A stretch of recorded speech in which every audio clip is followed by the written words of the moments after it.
Yo, Sleepy Sheepy here. Today we're going to be looking at a madness build. So this is going to have kind of a splattering of stats for it, and we're going to be optimizing for the matting hand. And we'll also be using the torch here for madness, and we have the option to use the perfume as well. But this is going to be the setup we're going to run for a lot of the showcase, and let's get into the stats here. So I found the best AR for the matting hand to come from 55 strength, 23 dex, and 14 int and 20 faith. And we do need the 14 int for the torch. However, you could optimize slightly more by just lowering it by 1 point to 13, which is the requirement for the hand. And then for the armor, we're going to hit the 101 poise breakpoint with the Helm of Solitude, Knight's Cavalry armor, Gauntlets of Solitude, and the Greaves of Solitude. And I just like how the set looks, so that's kind of the main idea behind it. Next up, we're going to have Millicent's Prosthesis, as well as the Rotten Wing Sword Insignia, which are going to boost our successive attacks. And then we're going to actually have a new DLC talisman called Aged One's Exaltation, which gives you an AR boost when madness happens in your vicinity. And with this setup, madness will definitely be happening in your vicinity. We also have the Bullgoat Talisman for just some extra poise there. And let's talk about the theory behind this build. So this torch, while it does have 66 madness or 65 madness buildup, it also has this Ash of War Feeble Lord's Frenzied Flame, and this delivers madness buildup insanely fast. I don't know what like the stats are on it, but you can kind of just hold it, and it's pretty random where the things go, but if you're locked onto an opponent, you'll definitely hit it more often than not, and then you'll be able to switch over to the matting hand, which I think is super fun. It has the Spiked Cestus, or the Starfist rather, moveset, and it does a ton of damage. The R2s are super powerful, and the fact that it's doing madness buildup in the process is pretty crazy. But the most fun part about this moveset is the L2. So it doesn't look like much, and it's kind of slow, to be honest, but when it comes out and when you actually get it to hit, it's almost a guaranteed instant madness proc. And I'm not sure if it's a true combo, but a lot of times you can follow it up with a heavy attack, and if the first hit doesn't madness proc them, the follow-up will.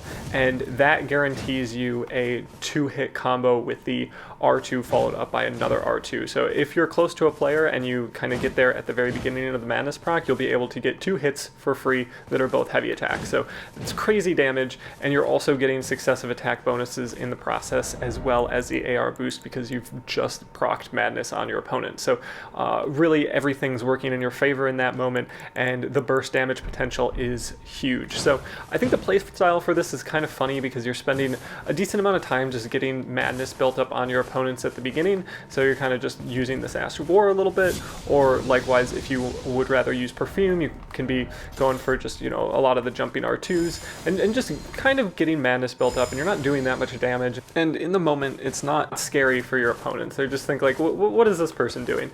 And then kind of seamlessly you pull out the matting fist, and then the AR is just so high, the burst damage happens so fast, and I think it is probably confusing to play against. So we'll see how this works out in the arena a little bit more, but in invasions I think it's also pretty confusing too. So yeah, just a super fun setup. I love these new DLC weapons. They're crazy. You'll see. But yeah, as always, if you wouldn't mind considering subscribing, I would appreciate it. And let's go ahead and jump into the invasions and the duels. Alright, in this first one, you're going to see the power of the torch firsthand, and seriously, like, do not sleep on this torch. It is ridiculous how quickly you can proc madness. So I think it takes just like 2 or 3 hits, and it does almost no damage unless you proc the madness, but it is great for just kind of proccing that talisman that you've got that's going to increase your AR when madness happens close to you, and it's just a great way to start the fight. And then you can start off with your maddening hands, and here we can see the Ash of War. We just get a perfect read on their jump attack. We go for the L2, and it's so cool because in moments when your opponent thinks they have hyper armor, the L2 is going to take precedent if you get the madness proc. So it doesn't have any hyper armor to it innately, but if you get the madness proc before they're able to deliver their hit, then it functions like just kind of shuts down any hyper armor that your opponent would possibly have. And then here we go ahead, we just raise our torch to the sky, and we finish our opponent off with the matting hands. And yeah, you can just see in that very quick invasion how powerful this is. So yeah, it's like, I don't know, I haven't ever played a build exactly like this, especially where you just kind of like raise up this funny Ash of War. And honestly, the biggest limiting factor with that Ash of War is stamina. So I'm happy that they did make it so that it consumes a lot of stamina, because if somebody just has massive FP bars, it's not really going to take that much FP, but it will deplete their stamina quite quickly. So I'm sure there's some broken way to run this where you use like the infinite stamina tier or something, but honestly this feels broken enough. Like I feel like we don't need to rush into something crazy like that. So we get one player down and we start going after this opponent with the matting hands. We pull out an L2 just seeing if we can land it, because it's so fun. Here they roll into us, we land the L2, and we get the finish with the hands. And yeah, like it's just the L2 looks like it would be terrible. There's a similar L2 on the poisoned hand, and it is terrible because you're not getting a madness proc, you're getting a poison proc, which is not going to interrupt anything they do. But the fact that it puts them in place for a moment, you can land 2 R2s with your fist weapons is nuts. It's crazy. So moving on, we have a 3v1, and again we're in kind of this library area, which I really have been enjoying invading. I was hoping to get the madness proc before they were able to finish that Ash of War. I thought if they were in the air, potentially it would knock them out of it, but unfortunately it doesn't work out like that. We definitely need to back off here, as there's Rivers of Blood, a big hammer, as well as some spells coming our way, so we're gonna take cover. We're kind of leading them towards some PvE. There's a bit of a challenging bit of PvE here. Not these small guys, but one of the Fire Knights. So leading them this way feels like a good move, and we're just kind of getting some madness accumulated, just seeing if we can build it up. And we swap over to the matting hands, as we think that our opponent here is a little bit more close to getting the madness proc. So we go for an R2 and another R2 and a third R2 in there. We do get the madness proc and follow it up with just a couple punches with the light attack. And here we expect our opponent to be coming around the corner, so we're going to throw a sleep pot, and that gives us a little while to have some alone time with this Phantom. And it isn't alone time because the PvE comes in and helps us out. We're throwing some more sleep pots just to kind of block the way that the host could potentially go. They end up going that way anyway without getting slept, so the plan doesn't work out, but I think the zoning strategy did make sense in the moment. And now we're going for, again, the matting hand L2. It hits through the shield, and my goodness, does it do a lot of damage when it works out. So yeah, we get this one very quickly with the iframes that we spawn in with. Everyone was super aggressive and did not respect the iframes whatsoever, so we just kind of hold up our torch, kind of encourage everyone to leave us alone, and then we run away and physic. So we're nice and buffed. They know that madness is in the mix, but honestly it doesn't matter unless they're doing talisman swaps. They're going to be in pretty big trouble. Unfortunately for this Phantom, the host completely bails, runs away, goes to the site of grace, which is fair. And here, that is the moment that I'm talking about where, like, the hyper armor does not matter.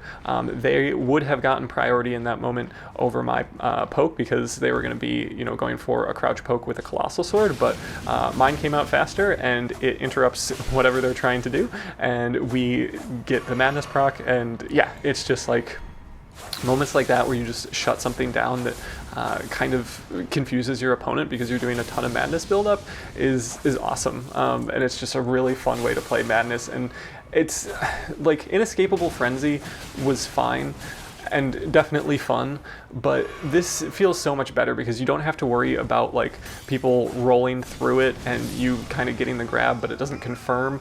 And because if this hits during a roll, it's not a grab that you're going for a strike, and so the Phantom proc still works. I mean, yeah, it's totally worth having a conversation if like Phantom buildup should be a thing, but I mean personally I would much rather have you be able to grab somebody out of a roll catch for Inescapable Frenzy rather than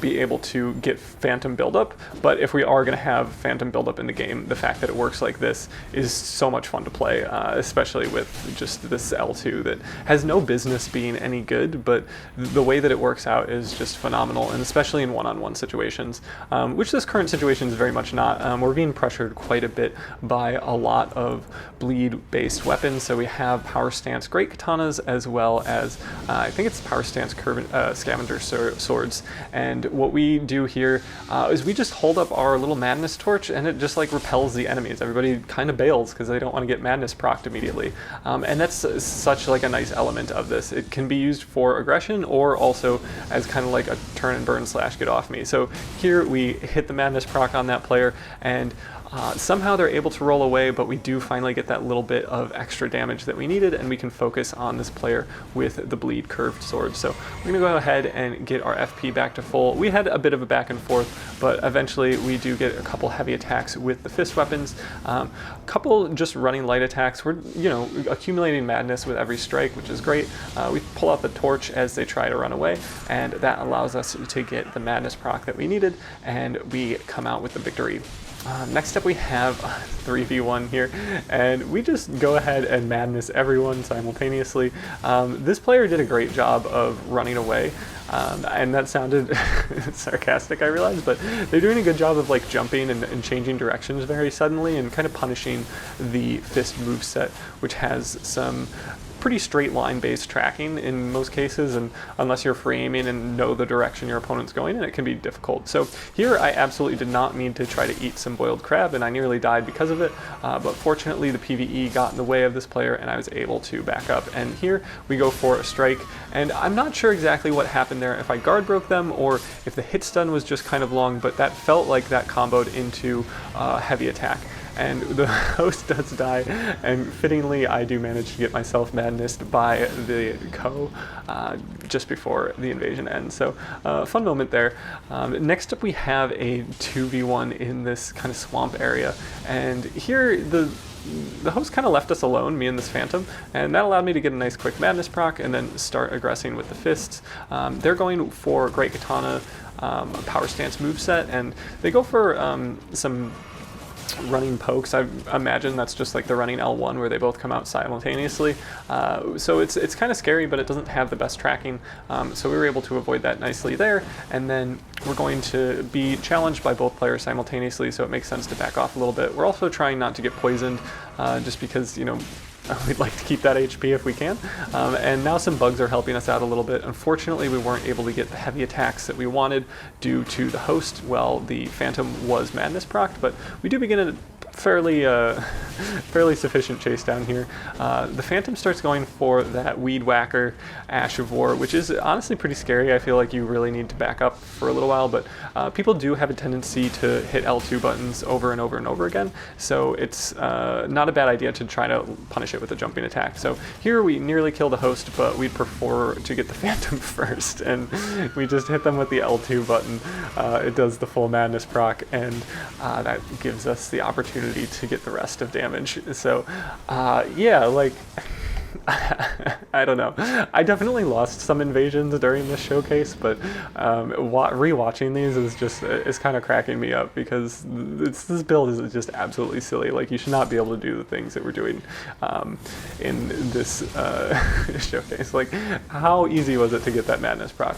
Too easy is the answer. And like, sure, you have to switch weapons and it takes a little while to punish, and it's actually not doing that much damage when you're just getting the madness proc with no additional damage. Like, in most cases you get a madness proc through something, so like Vike's Ash of War, or a jumping L1 with the power stance Vikes or something. Like, those are moments where both the madness proc is happening and you're landing a jumping attack. With the torch, you're just landing the jumping attack. Oh, actually, I'm gonna interrupt myself here just for this moment. So just like, they don't even have time to get out of the iframes of the Site of Grace without getting hit by that L2. So yeah, it is maybe my favorite invasion Ash of War at this moment.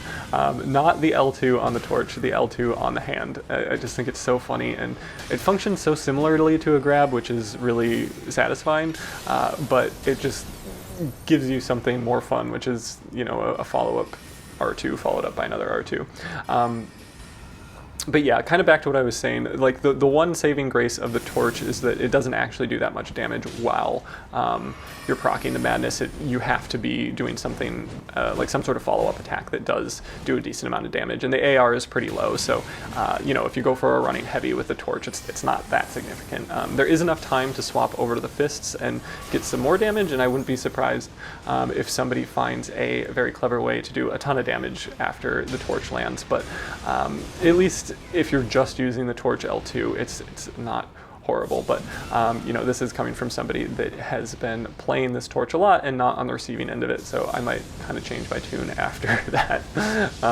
But yeah, like a group of 3 and everybody's running this torch and they're all trying to get you with it, that seems horrible. So yeah, the more I think about it, it's questionable, but here we can kind of see just some sleep pots coming out. This player really wanted their heavy attack, so we hit them 3 times and then we rolled and they missed, which was quite unfortunate, but we do need to back up. We've gotten pretty low on health and we're getting hit by some spells as well as the Moonlight Greatsword. This player is coming in with very little health, so kind of a bold move. The host is doing a pretty decent job of covering them, but we're going to go ahead, pull out the Madness Torch, and it looks like they rolled the damage, but unfortunately they were stuck in the Madness animation and we were able to get a nice jumping attack for the finish. It takes us a little while to figure out where the host actually went here, so we're gonna pop around the corner, just kind of check things out, get ourselves topped off with the FP flask as well as the HP, and we can start aggressing on the host. And yeah, the spells are definitely something to look out for. Loretta's Slash is quite telegraphable in most cases, unless people are trading into you with it, which I don't believe is as easy as it was before. And here we get a lovely Estus punish with the L2 on the Matting Hands, and yeah, just every time it worked out, I smiled to myself. So I apologize if it's getting obnoxious, but that was the second to last invasion. This was the last invasion, and it was just a funny bit of positioning here. So we've got this player that's running all by their lonesome. It's just a solo host running around at half health in a very dangerous area, and we just stand up here and show them our Madness Torch. I don't know if they liked it or not, if I'm honest, but I thought it was neat, so I wanted to include it. Moving on to the duel portion of the showcase, our first opponent is going to be running the Moonrathil's Greatsword. So this is a new colossal weapon, and it does quite a lot of damage in the game, so you should definitely look out for it in PvE. We're going to start things off with some Madness Perfume. We do get hit with a crouch poke, but we try to go for a punish with a jumping attack. However, all of our perfume does miss in the process, so we're going to swap over to the Matting Hands. We do get a phantom hit on this player, and then we go for the L2 and follow it up with a heavy attack. So we probably could have gone for 2 heavies rather than a fully charged heavy, but either way, we do have our opponent very low health and we're able to finish them off with just a couple light attacks. Next up, we have a player running a Great Katana, and I've been seeing a lot of these in the arena. I definitely enjoy playing against them, and they're also super fun to play with, so I'm not surprised. But we're going to go for some Madness Perfume early off just to try to get that Madness meter built up, and we go for a running heavy, do manage to dodge their crouch poke, so we haven't taken too much damage despite the fact that we're running something with almost no poise damage. And then we switch over to the Matting Hands, so we get heavy attack and a couple light attacks, we get the Madness proc, and we give our opponent a bow here. So that was definitely a fun one, and we have another Great Katana up next. So we're going to be using a little bit of the Madness Perfume at first, just again trying to get that build up, seeing what we can do. Our opponent's doing a good job of getting our blood loss build up decently high, so we're going to have to definitely keep an eye on that. This opponent really likes the jumping heavies, which I think is pretty funny just because they look really funny, and they pull out a duelist shield, which I'm not super happy to see, especially on this build. Fists are pretty decent at breaking the guard of shields, but we don't have a ton of health, and we would really not like to trade with this.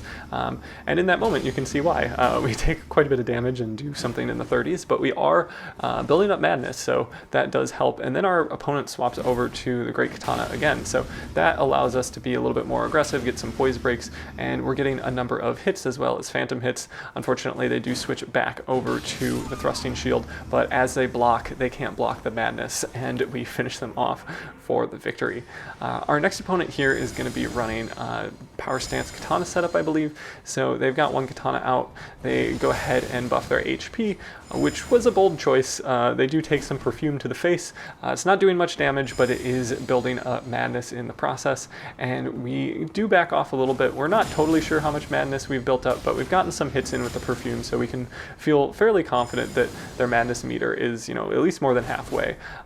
So we're going to be switching over to the matting hands fairly soon, and this heavy attack is probably going to be the last one we see. So here we do finally switch over to the matting hands. Their madness meter must be pretty high. We hit them with R2 and then with just a follow-up attack. And that is something to note about the matting hands, is you really want to be landing attacks where both swings happen simultaneously, so you don't proc madness and then disrupt it with the follow-up swing. So this next opponent is going to be running a great katana. They go for a jumping heavy. We followed up with some light attacks. We're purely focusing on the matting hands in this moment, so no perfume necessary, and we're just trying to look out for a lot of their crouch pokes. They're doing a good job of kind of going for mix-ups. Here we do catch one of their heavy attempts with a jumping heavy attack of our own. They probably have a decent amount of madness built up at this point, and their damage is also pretty high. So we're going to need to look out for this Ash of War, and this is pretty punishable with a jumping attack, so we just hop in, kind of understand that they're going for sweeps, and hop over it and finish them off. Next up, we have a player running a light great sword. So this is kind of an interesting matchup. We're going to be using perfume for a big part of the beginning here. I think we did a pretty good job of landing perfume attacks without getting hit in the process, which is always the difficult thing about perfume, but I think it does kind of challenge you to work on your fundamentals, get in, get out, understand when the poise breaks are going to happen. So they usually do happen around some of the jumping attacks. You can see right there, we did get a couple hits in. The light attacks, not so much. And here we do manage to avoid their rolls, and we're just doing a great job of getting in chip damage and getting in madness buildup. And we're gonna swap over to the matting hands now and go for these final blows. So you can really understand kind of the process here. We're focusing, we have a different goal than our opponent for the first half. We're really just focusing on building up madness, and then we're focusing on just depleting their HP. So, kind of a game within a game, if you will. And our next opponent here is going to be running another great katana. It is really funny to see this kind of like lion head in the arena. I think it does actually do a decent job of kind of hiding where your crouches are, kind of like how people would use the veteran set to make it harder to tell where they were in a wave dash. I think we'll see this head at the meta, especially in the arena when it has no drawbacks and just gives you some extra bonus stats. So we switch over to the matting hands. We take a trade. We're not doing that well on HP, but they do have madness built up, and so that's how you kind of pull out the win from a losing position. And that's kind of the playstyle of this setup for sure. So this next opponent is going to be pulling out a shield. So we pull out the perfume to kind of discourage their shield play. It's like you can't really use a shield to parry perfume. So we try to hop in for a riposte with the Misera Chord, but we are a little bit too late, so we get knocked out of it. And we're playing kind of bravely, I would say, in this moment where we have pretty low HP and we're still using perfume. We go ahead and go for a backstep attack with perfume, and that's going to have probably the best forward momentum for the perfume, and then very quickly we're able to get the madness proc and finish off our opponent. This next player is going to be running some pest threads, which is interesting to see. The new ones are definitely different. They've also got the true combo machine colossal sword, which we need to look out for, and a backhand blade. So a really interesting setup for sure. The true combo colossal sword, the Fire Knight's great sword, is definitely our biggest concern. Even in the offhand, its true combo does still work, so that is something worth noting, and yeah, just look out for light attacks with it. We do, however, go for a series of running heavies, and we do proc madness and manage to get ourselves a nice R2 and come out with the victory. So that's going to be all we have for today with this showcase. If you wouldn't mind considering subscribing, I would appreciate it. And yeah, I hope you have a great day.